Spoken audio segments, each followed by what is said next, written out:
today's video, I want to talk about Reiki and how it can support our nurses and other mental health staff, and I guess the whole healthcare system.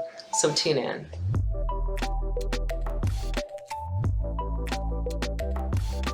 Welcome back to the channel. My name is Fola, and here on Deep Mind Squared, we talk all things bridging mental health and spirituality. And in this video, as I mentioned, I want to talk about this beautiful healing modality that I've been studying and practicing for since 2016 now. And just this beautiful energy of Reiki, which means universal healing energy. And it's a process in which it balances the mind, the body, and ultimately the soul, and brings us into this sort of like complete balance in our life. Reiki has been really supportive for me on my journey, and ultimately I've come to this place now where I'm hoping to share that medicine with others. So I was just doing a quick search about how Reiki's been beneficial. There's lots of different studies, research that's coming out. They actually practice Reiki in different hospital settings. I've been going into a palliative unit here in the city and also providing some support to people who are going through cancer treatments and their caregivers.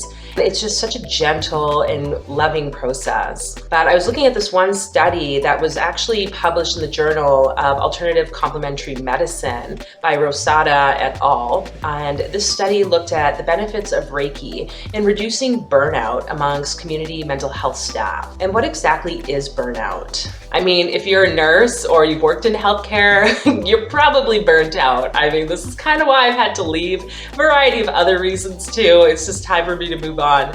But that sense of just feeling completely emotionally overwhelmed, mentally overwhelmed, and feeling like you can't keep up. And sometimes it can extend past that to concerns about depersonalization and other significant mental health concerns. And I think a huge part of burnout as well is the fact that many nurses are left to feel like they're not accomplishing anything. They feel as though, they're not meeting up to their life purpose, and there's no joy in the workplace anymore, which is really unfortunate because many nurses that go into the field of nursing are there to support, provide care to others, and you can't do that if you can't take care of yourself. So this randomized controlled study that was published in 2015 actually showed the benefits of Reiki to decrease depersonalization and burnout.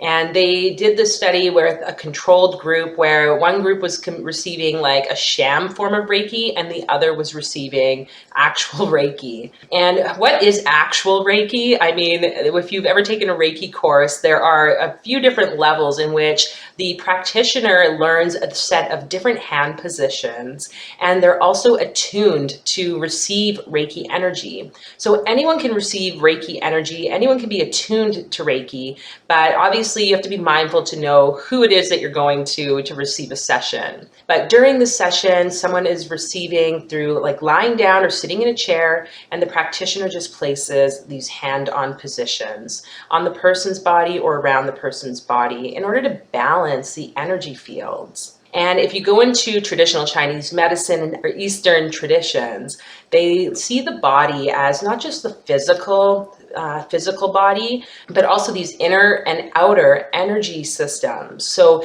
you might have heard of the term chakra or energy centers. These are actually connected. There's 7 major ones in our body, and they're also connected to our endocrine system and other major organs. So for instance, our thymus gland in the heart chakra, that area, it's if any of the energy is off, oftentimes the energy is off first, and then it starts to show up in the emotional, mental, and then eventually the physical body.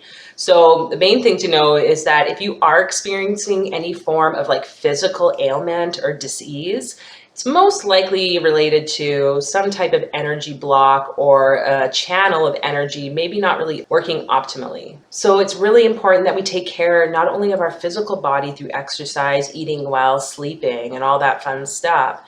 We also need to make sure that we are taking care of our mental, emotional, and spiritual bodies. And Reiki is such a great way to do this. Back to that study, they showed that Reiki was significantly better than the sham Reiki in terms of reducing burnout, especially depersonalization, and especially for people who were isolated or alone. So it's really important now during this whole world pandemic that if you are finding yourself alone, connect with someone who does Reiki.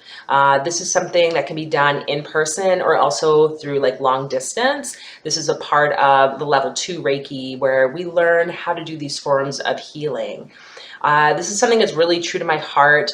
I will share more, and I actually want to invite you to check out the other video about self-healing for Reiki. I've also got lots of other videos on this channel that guide you through a healing process where you can just receive that beautiful energy and start to see some shifts in your life. So I hope you enjoyed this video. Please make sure you remember to subscribe, hit the notification bell and the like button, and feel free to share this to any nurses or other healthcare professionals you might know, because it's really important now that we take care of ourselves. And from this nurse to any nurses that are listening, please, like, it's so important. Again, you need to fill up your cup first before you fill up someone else's. So appreciate you watching, and I will catch you in the next video.